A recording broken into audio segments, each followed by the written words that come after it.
अनेक विद्वानों का कथन है कि सरदार पटेल बिस्मार्क की तरह थे, लेकिन लंदन के टाइम्स ने लिखा था बिस्मार्क की सफलताएं पटेल के सामने महत्वहीन रह जाती है। यदि पटेल के कहने पर चलते तो कश्मीर, चीन, तिब्बत व नेपाल के हालात आज जैसे न होते। जी हाँ दोस्तों, नमस्कार। हम आज बात कर रहे हैं भारत रत्न सरदार वल्लभ भाई पटेल के बारे में। पटेल सही मायनों में मनु के शासन की कल्पना थे। उनमें कौटिल्य की कूटनीतिज्ञता और महाराज शिवाजी की दूरदर्शिता थी। वे केवल सरदार ही नहीं बल्कि भारतीयों के हृदय के सरदार थे। बिस्मार्क ने जिस तरह जर्मनी के एकीकरण में महत्वपूर्ण भूमिका निभाई थी, उसी तरह सरदार वल्लभ भाई पटेल ने भी आजाद भारत को विशाल राष्ट्र बनाने में उल्लेखनीय योगदान दिया था। बिस्मार्क को जर्मनी का जहां पे आयरन चांसलर कहा जाता है, वहीं अपने दृढ़ निश्चय, प्रबल इच्छा के कारण सरदार पटेल को भारत के लौह पुरुष कहे जाते हैं। आज हम जिस भारत को देखते हैं, उसकी कल्पना भारत रत्न सरदार वल्लभ भाई पटेल और भारत के पहले उप प्रधानमंत्री, भारत के पहले गृह मंत्री के बिना शायद पूरी नहीं हो पाती। सरदार पटेल एक ऐसे महापुरुष थे जिन्होंने देश के छोटे छोटे रजवाड़ों, राजघरानों को एक कर भारत में सम्मिलित किया। उनकी दृढ़ इच्छा शक्ति, नेतृत्व कौशल का ही कमाल था कि 565 देशी रियासतों को भारतीय संघ में विलय कर लिया। साथियों, सरदार वल्लभ भाई पटेल के बारे में अगर मैं उनके बाल्यकाल की जानकारी आपसे कहूं तो सरदार वल्लभ भाई पटेल का जन्म 31 अक्टूबर 1875 को नाडियाड, गुजरात में हुआ था। उनके पिता किसान थे। वो किसान परिवार में जन्मे थे। उनके पिता का नाम था झावेर भाई पटेल और उनकी माता थी लाड बाई पटेल। सोम भाई, नरसी भाई, विट्ठल भाई, वल्लभ भाई, ऐसे 4 भाइयों में वल्लभ भाई सबसे छोटे थे। बचपन से ही मेधावी थे, बहुत कुशाग्र बुद्धि के थे, बहुत तेज थे, बहुत साहसी थे और बहुत ही दृढ़ निश्चयी थे। उनके बचपन का एक प्रसंग आता है कि उनके शरीर में एक फोड़ा हुआ था और उस फोड़ा का इलाज उनके माता पिता ने तो बहुत करवाए, लेकिन फिर भी फोड़ा ठीक नहीं हो रहा था। एक दिन अचानक एक वैद्य का नजर उस फोड़ा पे पड़ा, तो वैद्य ने कहा कि इस पर एक गर्म लोहे का सलाखे रख दो, फोड़ा ठीक हो जाएगा। लेकिन माता पिता बच्चे के शरीर पे गर्म लोहे के सलाखे कैसे रख सकते थे? परंतु ये बात वल्लभ सुन रहा था। वल्लभ स्वयं गया और लोहे के सलाखे गर्म करके उसने अपने फोड़े पे रख दिया। ऐसे निडर बालक थे वो, साहसी बालक थे, दृढ़ निश्चयी बालक थे। दोस्तों, अगर हम किसी के भविष्य के बारे में अगर हम देखना चाहें तो उनके झलक उनके बाल्यकाल के कुछ कार्यों पर हमें जरूर दिख जाता है। आज जितने सारे लोग इतिहास में दर्ज हैं, जितने सारे लोगों के नाम, उन लोगों ने कहीं न कहीं बाल्यकाल से ही बहुत मेधावी रहे हैं। पंडित नेहरू और महात्मा गांधी के जैसे अमीर बाप के घर में जन्म ने तो नहीं लिया था सरदार पटेल ने। उनकी ज्यादातर पढ़ाई जो थी वो स्वाध्याय ही हुई थी। उनके पिता ज्यादा अमीर नहीं थे और उनकी पढ़ाई के खर्च वहन नहीं कर पाते थे अच्छे से, इसलिए वो कर्ज लेकर भी सरदार वल्लभ भाई पटेल को पढ़ाने में बहुत उन्होंने काम किया। फिर सरदार वल्लभ भाई पटेल भी काम करके पैसा कमाए और उन्होंने इंग्लैंड में जाकर के बैरिस्ट्री की। इंग्लैंड से बैरिस्ट्री करके आने के बाद अहमदाबाद में उन्होंने अपने बैरिस्ट्री शुरू किया। अहमदाबाद में बैरिस्टर थे। महात्मा गांधी से बहुत प्रभावित थे, इसलिए उन्होंने भी स्वतंत्रता आंदोलन में अपने आप को झोंक दिए। स्वतंत्रता आंदोलन की बात अगर मैं करूं तो जहां पे सरदार वल्लभ भाई पटेल का पहला नेतृत्व हमें नजर आता है वो है खेड़ा आंदोलन। खेड़ा आंदोलन क्या है? 1918 में खेड़ा डिवीजन में बहुत भयंकर सूखा पड़ा था। खेड़ा भी एक गुजरात का कस्बा है और सूखे के चपेट में था। किसानों ने अंग्रेज सरकार से भारी कर में छूट की मांग कर रहे थे, लेकिन सरकार स्वीकार नहीं कर रहा था। सरदार पटेल और गांधी जी और अन्य लोगों ने इस आंदोलन का नेतृत्व किया और उन्हें कर न देने के लिए प्रेरित किया। अंत में अंग्रेजी सरकार झुकी और उस वर्ष करों में किसानों को राहत दी। यह सरदार पटेल की पहली सफलता थी। ठीक 10 साल बाद 1928 में एक बारदोली सत्याग्रह हुआ।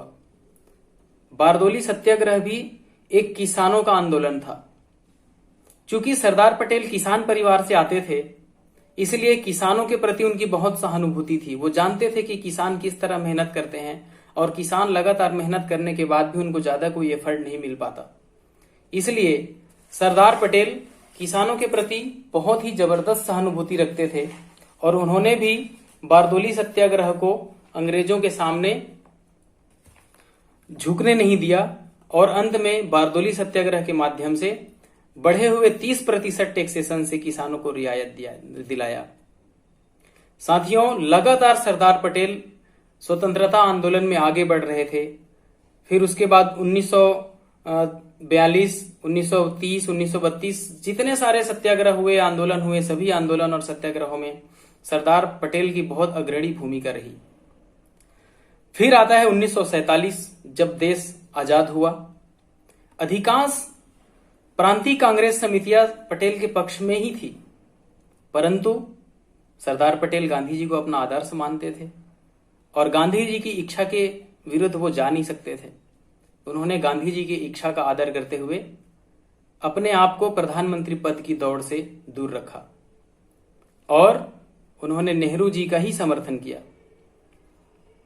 नेहरू जी प्रधानमंत्री बने, सरदार पटेल को उप प्रधानमंत्री बनाया गया और साथ ही गृह मंत्री का कार्य सौंपा गया। अब सरदार पटेल गृह मंत्री के रूप में उनकी पहली प्राथमिकता देसी रियासतों, सभी राज्य रजवाड़ों को भारत में मिलाना था। उन्होंने इस कार्य को बखूबी निभाया। बिना कोई रक्तपात के 565 में से 562 रियासतों को उन्होंने मिला लिए, बात करके ही। इसमें 3 ऐसे रियासत थे, एक जूनागढ़ और हैदराबाद और जम्मू कश्मीर। तो हैदराबाद का जो निजाम था वो तो पाकिस्तान से प्रभावित था और वो चाहता नहीं था कि वो भारत में मिले, लेकिन सरदार पटेल के साहस और दृढ़ निश्चय के सामने निजाम भी ढेर हुआ और ऑपरेशन पोलो के माध्यम से हैदराबाद को भी भारत में मिलाया गया। निजाम सरेंडर किया सरदार पटेल के सामने और अंततः हैदराबाद भारत में मिला। वहीं जूनागढ़ सौराष्ट्र के क्षेत्र में आता है, सभी भारतीय क्षेत्रों से घिरा हुआ था। वहां का शासक मुसलमान था लेकिन जनता हिंदू थी। तो वहां सरदार पटेल ने एक जनमत संग्रह करवाया। सभी लोग भारत में मिलना चाहते थे, लेकिन वहां जूनागढ़ का जो शासक था वो पाकिस्तान में मिलना चाहता था। सरदार पटेल सेना वहां भी भेजे और अंत में जूनागढ़ का जो शासक था वो रातों रात पाकिस्तान भगा। ऐसे करके 564 रियासत भारत संघ में शामिल हो चुके थे। बचा था जम्मू कश्मीर। पंडित नेहरू ने जम्मू कश्मीर को राष्ट्र संघ का हवाला देते हुए अपने कब्जे में रखा। परिणाम यह हुआ कि 1948 में युद्ध हुआ और 1948 में युद्ध होने के बाद राजा हरि सिंह के छोड़ देने के बाद जम्मू कश्मीर एक ऐसे विवादित स्थिति में घिरा रहा कि वहां पे धारा 370 और 35A ला दिया गया। और धारा 370, 35A लाने के कारण से ही भारत के अंदर रहते हुए भी जम्मू कश्मीर एक अलग राज्य का दर्जा प्राप्त कर चुका था। साथियों, कालांतर में ऐसा हुआ कि सरदार वल्लभ भाई पटेल के अखंड भारत के सपना को 2019 में 5 अगस्त 2019 में अभी वर्तमान नरेंद्र भाई मोदी और अमित भाई शाह की सरकार ने 370 और 35A को नष्ट कर लद्दाख और जम्मू कश्मीर को 2 नए केंद्र शासित राज्य बनाए। ये भी सरदार पटेल का एक श्रद्धांजलि हो सकता है। सरदार पटेल बहुत ही दृढ़ व्यक्तित्व के व्यक्ति थे। वो परिवारवाद की राजनीति बिल्कुल पसंद नहीं करते थे। एक दिन ऐसा हुआ कि 15 दिसंबर 1950 आया और बंबई में सरदार पटेल ने अंतिम सांस ली। अर्थात 15 दिसंबर 1950 को 75 वर्ष की आयु में सरदार पटेल का देहावसान हुआ। सरदार पटेल का जैसे देहावसान हुआ तो नेहरू जी निरंकुश हो गए, क्योंकि कांग्रेस में उनके बराबर के और कोई दूसरे नेता थे नहीं। कालांतर में यह हुआ कि सरदार पटेल के जाने के बाद कांग्रेस ने अपना राह चलना शुरू किया। सरदार पटेल एक ऐसे व्यक्तित्व के धनी थे जिनके जैसा कोई दोबारा दूसरा हो नहीं सकता। आज सरदार पटेल को श्रद्धांजलि देने के लिए ही अहमदाबाद के हवाई अड्डा को उनका नाम दिया गया है और गुजरात में ही एक उनके नाम से विश्वविद्यालय भी बनाया गया है। अभी 31 अक्टूबर 2018 को सरदार पटेल के लिए एक विशेष श्रद्धांजलि ये हुआ।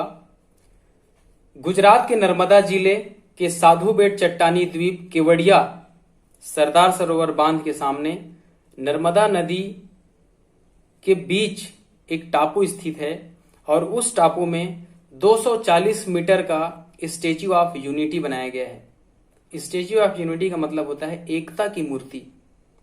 सरदार पटेल वास्तव में एकता की मूर्ति ही थे, जिन्होंने संपूर्ण भारत को एक किया। आज हम जो भारत का स्वरूप देखते हैं वो सरदार पटेल के बिना वास्तव में संभव नहीं था। तो साथियों, हम बात कर रहे थे भारत रत्न सरदार पटेल के बारे में। 1991 में 1991 में उन्हें मरणोपरांत भारत रत्न से सम्मानित किया गया था। साथियों, भारत रत्न गर्भा है। यहां अनेक रत्न मिलेंगे।